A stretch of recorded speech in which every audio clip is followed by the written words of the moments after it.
Coucou tout le monde, j'espère que vous allez bien. Donc me voici pour la deuxième vidéo de ma page YouTube. En fait, la première c'était sur ma vitrine, ça vous a plutôt plu, donc du coup je continue. Et cette fois-ci on va parler des Vanda, orchidées à racines nues, c'est-à-dire il n'y a pas besoin de les mettre dans un pot comme les phalaenopsis, etc. Je voulais juste vous montrer il y a mon chien qui marche, donc vous allez entendre du bruit, un peu de vie autour, le chat, le chien. C'est forcément, il s'active quand les vidéos sont en route. Donc je voulais vous montrer ma Pinocchio qui s'est ouverte et qui a fleuri juste ici. Voilà la fleur qui est trop magnifique, j'adore. Voici la Pinocchio dont je vous ai parlé dans la précédente vidéo, donc qui s'allonge. Quand dans 3 semaines celle-ci va mourir, une autre va sortir, etc., etc., jusqu'à 8-9. Voilà. Là, j'ai une belle petite fleur aussi, comme vous pouvez voir, qui est magnifique. Bref, on va parler des Vandas.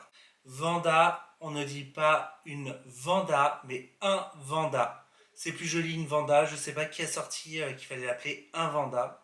Mais bon, c'est masculin, donc on va dire un Vanda. Sinon, je vais me faire taper les doigts. Donc, je vais vous montrer comment les arroser. Je vais vous expliquer comment les arroser. Les maladies, enfin un petit peu ce que je connais. J'en ai depuis 2 ans. J'en ai une douzaine, quinzaine. Je crois une quinzaine, il me semble. C'est l'orchidée pour moi la plus compliquée à avoir. Quand on a beaucoup surtout. Parce que ça demande beaucoup d'humidité, un séchage rapide entre deux et un traitement pour pas qu'il y ait de fusarium. Donc c'est un champignon qui commence souvent au milieu de l'orchidée et qui fait tomber les feuilles une par une, elles jaunissent et elles décèdent quoi, parce que il faut la traiter rapidement et souvent c'est un peu trop tard d'ailleurs. Donc c'est à faire ce traitement une fois par mois, je le fais à peu près, pour prévenir des champignons. Voilà. Donc c'est pour la maladie des rosiers, ça marche très très bien. Une fois par mois. Là j'ai un peu délaissé, j'ai pas fait pendant 2 mois et j'en ai une qui est en train de crever. Voilà, c'est de ma faute. Habituellement, elles sont dans ma serre extérieure. Là, il fait trop froid, comme je vous avais dit. Elles supporteraient pas. Elles peuvent quand même supporter des 13 degrés sans problème. Pas super longtemps, mais elles supportent. Et des chaleurs assez hautes. Voilà, mais ça demande beaucoup d'humidité. Et dans ma serre extérieure, elles adorent. Elles se plaisent, mais comme jamais, puisque j'ai un brumisateur qui se met en route. Enfin voilà, que dans la maison, c'est très sec. L'idéal, c'est de les avoir en pot, en vase, pardon. Donc en fait, on met un vase avec des billes d'argile, un petit fond d'eau. On met les racines nues à l'intérieur et on met l'orchidée à l'extérieur du pot. Ça, c'est très important. Juste les racines dedans, comme ça, elle garde l'humidité du pot. Et là, c'est vraiment l'idéal dans la maison à faire tremper tous les 3 jours, pardon, 2 fois par semaine. Parce que sinon, c'est au bout de sa vie. Et les vaporiser, pardon. J'ai un peu de mal aujourd'hui. C'est pas grave. Et les vaporiser presque tous les jours même. Et souvent, j'oublie. Je vais pas vous mentir. J'ai mis un appareil au milieu, vous allez voir un brumisateur que je m'enroule de temps en temps, ça leur fait du bien. Et là, ça fait une semaine, je les ai pas trempés. Et c'est pas bien du tout. Parce que en fait, elles vont crever petit à petit. Et il faut vraiment j'en prenne soin parce que ça va mourir. Voilà, donc je vous montre ça. Tadam! Donc voici mon meuble à Vanda. Comme vous pouvez voir, j'en ai une dizaine, non 15 à peu près. Je vais vous montrer celle qui est en train de mourir. Et je vais vous montrer aussi, les autres sont plutôt en forme. Non, il y en a une deuxième qui était malade depuis très longtemps. Mais, pardon, vous ne me voyez pas. Mais elle était malade depuis très longtemps. Mais du coup, j'ai réussi à la sauver à peu près avec mon produit. Bref, on s'active un petit peu. Parce que là, je suis en train de bégayer et j'ai un peu de mal. Et Vanda se présente comme ça. Là, je vais vous montrer une petite. Voilà, juste ici. Avec des racines nues. Là, les racines sont vraiment très sèches. En sachant qu'il faut... on ne voit pas. Bref. Donc voici une petite Vanda. Juste ici. Donc là, les racines sont très sèches. Il va falloir que je les trempe aujourd'hui. Comme vous pouvez voir, ici, il y a des petites taches. Mais ça, c'est dû au soleil. Parce que je les ai laissées en plein soleil Bon, ça dérange pas trop, mais pas en plein soleil de midi en plein été en fait. Et ça, c'est des brûlures qui partiront pas. Donc voici pour une petite vanda. Donc en fait, il faut la tremper pendant une demi-heure, tremper au niveau des racines pendant une demi-heure. Elle se gorge d'eau. Une fois terminée, vous pouvez la raccrocher et il faut qu'elle sèche bien entre les arrosages. Vous voyez là, elles sont bien blanches, mais c'est pas forcément qu'elles ont soif. C'est pas comme les phalaenopsis parce qu'elles deviennent blanches au bout de 2-3 heures. Vous allez voir, il y a des spores qui s'ouvrent quand vous la trempez, elle devient verte et après elle sèche, elle devient blanche et cassante. Je vais lever un peu la caméra, j'arrive. Et voilà, là on voit un petit peu plus, donc c'est beaucoup mieux pour vous montrer. Je vais vous montrer la plus grosse vanda que j'ai. Tadam! Voilà, celle-ci c'est vraiment la plus grosse que j'ai. Elle est très lourde. Les feuilles et voici les racines qui vont jusque là, qui sont vraiment très sèches, qu'il faut que j'arrose. Elle me fait un petit bébé juste ici, donc une deuxième vanda.